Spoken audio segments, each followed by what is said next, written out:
আমার কি সেই ওয়াজ নাকি আমার জাহেলি যুগের একটা ওয়াজ আমি আপনাকে শোনাবো। সেই জাহেলি যুগের কথাটা হলো, হুজুর সারা জীবন একটা মূর্তির আমি উপাসনা করতাম, আমি তাকে আমার রব মনে করতাম, দেবতা মনে করতাম, ভাগ্যের প্রতীক মনে করতাম। সেই রবটাকে, সেই দেবতাকে আমি আমার বুকে রাখতাম, পিঠে রাখতাম, আমার হাতের সঙ্গে রাখতাম, কোথাও গেলে সাথে নিয়ে চলে যেতাম, ভাগ্যের প্রতীক মনে করতাম। হঠাৎ একদিন লম্বা সফরে বের হয়েছি, হঠাৎ শৌচকার্যের প্রয়োজন হলো, হাজতের প্রয়োজন হলো। করলাম কি, সেই মূর্তিটাকে, সেই ভাগ্যের প্রতীকটাকে আমি আস্তে করে করলাম কি, উঁচু একটা জায়গায় রেখে দিলাম। যত্নে রেখে আমি আড়ালে চলে গেলাম, পেশাব পায়খানা করে আসলাম। শৌচকার্য সম্পন্ন করে এসে হুজুর সে আমার দেবতার দিকে আমি তাকায় দেখি, আমার দেবতার মাথা থেকে পা পর্যন্ত আপাদ মস্তক পানি দিয়ে ভেজা। ভাবলাম মনে হয় রহমতের পানি ঝরছে মনে হয়। এটা চিন্তা করে আমি আমার জিহ্বাটা লাগায় দিলাম দেবতার গায়ে, এমন একটা চাটন মারলাম, দেখি আমতা আমতা গন্ধ। সামনের দিকে চায় দেখি কুত্তা লেজ গুটাইয়া যায়। আমার নবীজি মুস্কি মুস্কি হাসি মেরে বলছেন, তোমার ওয়াজ তো ভালোই হচ্ছে মাশাআল্লাহ। আমার নবীজি মুস্কি মুস্কি হাসি মারলেন, সাহাবায়ে কেরাম আওয়াজ দিয়ে হাসি দিলেন।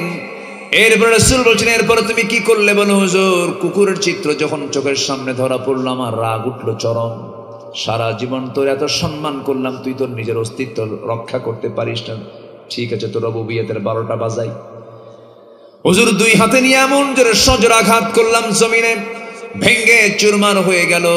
আপনার কাছে এমন রবকে পেলাম যে রব হচ্ছেন আসমান জমিনের অনেক বড় রব। যেরকম সুবহানাল্লাহ।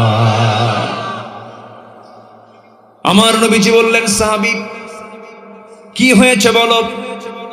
চোখে পানি টলমল করছে আর বলছেন, হুজুর বইয়ের গর্ভে পেটে সন্তান এসেছে 6 মাস। বললাম যাও না, তোমার বাবার বাড়ি চলে যাও, সন্তান ছেলে হলে নিয়ে আসবে, মেয়ে হলে জীবন্ত পুঁতে হত্যা করবে। চূড়ান্ত রায় দিলাম।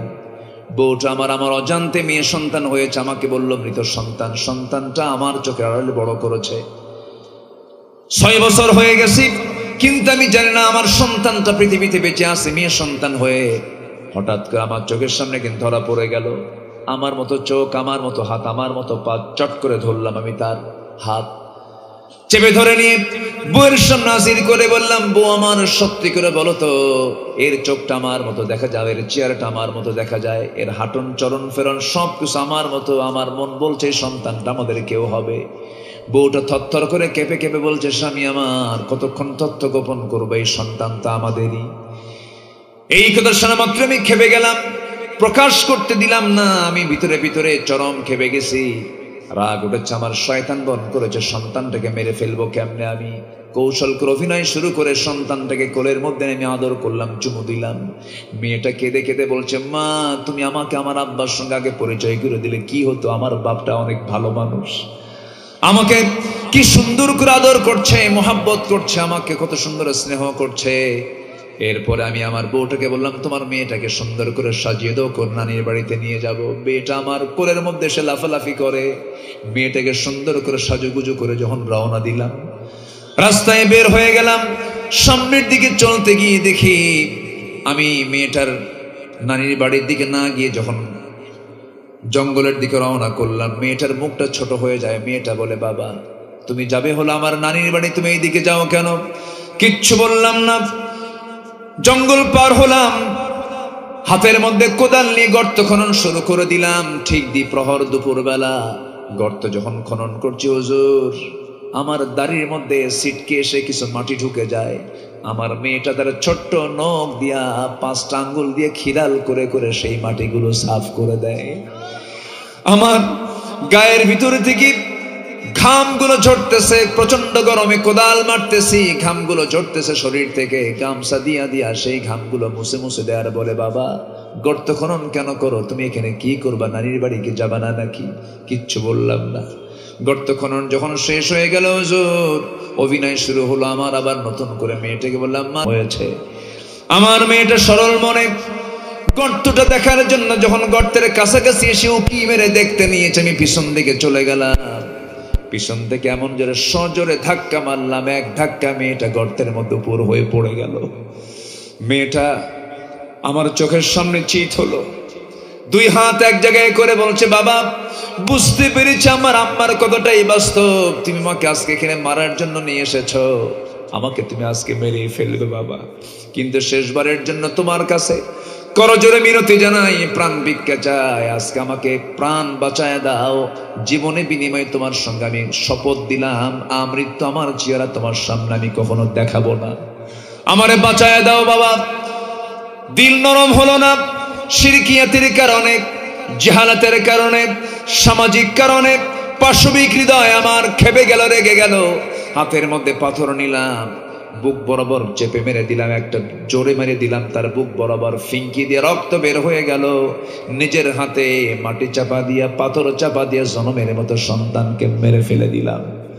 হুজুর আমার কোনোদিন এটা মনে হয় নাই, কিন্তু আমি দিন যেদিন গ্রহণ করেছি, ইসলাম যেদিন কবুল করে নিয়েছে, সেদিন থেকে না আমার কোনো রাত ঘুম হয় না, বারবার মেয়ের কথা মনে হয়, হুজুর আমার মনে হয় এই গুনাহটা আল্লাহ রাব্বুল আলামিন মাফ করবেন না।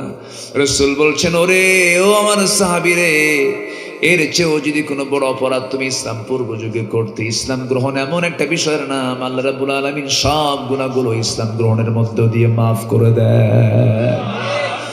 আমার বন্ধুগণ, সেই মানুষগুলো এত ভালো হলো কেমনে? ওমরের মতো মানুষ রাসূলকে খুন করার জন্য তরবারি হাতে নিয়ে বের হয়েছিলেন, সেই ওমর জগৎধন্য একজন ব্যক্তি হয়েছেন কেন? অন্য কোনো জাদু মন্ত্র নয়, একমাত্র কি মানার কারণে। বলেন আসতে বলবেন না কি মানার কারণে? আমরা শ্রেষ্ঠ হব কি দিয়া? আসতে বলবেন না কি দিয়া? কোরআনকে সবাই মানতে রাজি আছেন নাকি? সবাইকে মানতে রাজি আছি? জোরে বলি ইনশাআল্লাহ, আরো জোরে বলি ইনশাআল্লাহ। আখিরাত সাজাবো আমরা 15 কাজ দিয়ে। কয়টা কাজ দিয়ে বলেন? 1 নাম্বার হলো ঈমান। কি বলেন? 1 নাম্বার কি? নাম্বার 2 হলো জিহাদ। নাম্বার 2 কি? জিহাদ। জিহাদের দরকার আছে না নাই? বসে আছেন, এটাও জিহাদ। বলি আলহামদুলিল্লাহ। কষ্ট করে আসছেন, এটাও কি? জিহাদ। ফজরে উঠতে মন চায় না, ওজুর পানি ঠান্ডা উঠতেছে নামাজ পড়তে, এটা কি? জিহাদ। 2-1 করে ওঠার চান্স নিচ্ছেন মনে হয় নাকি? হ্যাঁ, কেউ উঠবেন না, কেউ উঠতে চাইলে উঠতে দিবেন না। রাগ করতেছেন নাকি আপনারা? জিকির করি লা ইলাহা,